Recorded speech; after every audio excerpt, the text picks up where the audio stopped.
మోదీ సుస్థిర అవినీతి రహిత పాలన అందిస్తున్నారని చెప్పారు కేంద్ర మంత్రి రాష్ట్ర బీజేపీ అధ్యక్షుడు కిషన్ రెడ్డి 2047 వరకు దేశాన్ని వికసిత్ భారత్ గా అభివృద్ధి చేయడమే ప్రధానమంత్రి లక్ష్యమన్నారు. పార్లమెంట్ ఎన్నికల్లో కాంగ్రెస్ గెలిచేది లేదని, రాహుల్ ప్రధాని అయ్యేది లేదని విమర్శించారు.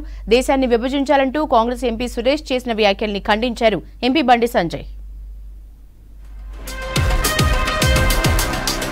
2047 వరకు దేశాన్ని వికసిత్ భారత్ గా అభివృద్ధి చేయడమే మోదీ లక్ష్యమన్నారు కేంద్ర మంత్రి కిషన్ రెడ్డి.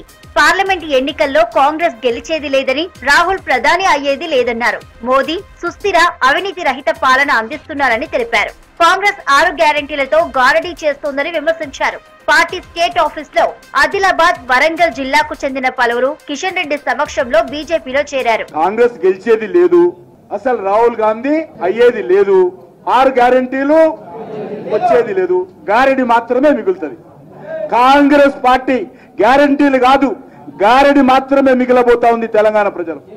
6 గ్యారెంటీలు ఇప్పుడు ఇవ్వలే, శాసనసభ ఎన్నికల్లో ఇచ్చారు. హైదరాబాద్ బోరబండ మార్కెట్ కు వెళ్లారు కేంద్ర మంత్రి. బీజేపీ రాష్ట్ర అధ్యక్షుడు కిషన్ రెడ్డి మార్కెట్ లో కూరగాయలు కొన్నారు. కిలో టమాటాలు కొని డిజిటల్ పేమెంట్ చేశారు. వ్యాపారుల సమస్యలు అడిగి తెలుసుకున్నారు. ప్రభుత్వ ఖాళీ స్థలంలో ఉన్న వెజిటబుల్ మార్కెట్ ను బీఆర్ఎస్ హయాంలో తొలగించడంతో ఇబ్బందులు పడుతున్నామని తెలిపారు వ్యాపారులు.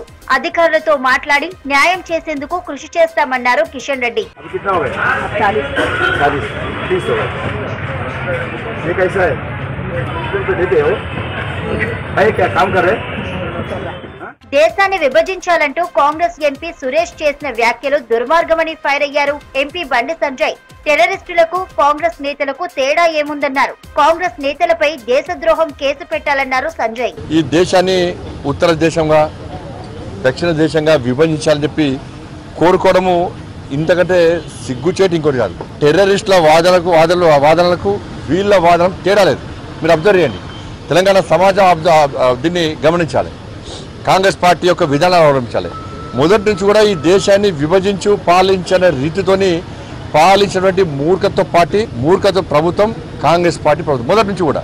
భారత మాజీ ఉప ప్రధాని అద్వానీకి భారతరత్న ప్రకటించడంపై ఆనందం వ్యక్తం చేశారు రాష్ట్ర బీజేపీ నేతలు. స్టేట్ ఆఫీస్ లో స్వీట్లు పంచారు. అద్వానీ రాజనీతిజ్ఞుడు, దేశ అభివృద్ధిలో కీలక పాత్ర పోషించారని కొనియాడారు. ఇక రాష్ట్ర బీజేపీలో బుజ్జగింపుల పర్వం కొనసాగుతోంది. ఇప్పటికే రాష్ట్ర ముఖ్య నేతల మధ్య సయోధ్యకు ప్రయత్నం చేశారు అమిత్ షా, జేపీ నడ్డా. కానీ నేతల మధ్య గ్యాప్ సెట్ కాలేదనే విమర్శలు వినిపిస్తున్నాయి. ఆర్గనైజింగ్ సెక్రటరీ చంద్రశేఖర్ తివారీ నేతలను ఒక్కతాటిపైకి తెచ్చేందుకు కృషి చేస్తున్నారు. రాష్ట్రంలో కీలక నేతలు కలిసికట్టుగా లేరని పార్టీ కార్యకర్తలు ఆందోళన వ్యక్తం చేస్తున్నారు.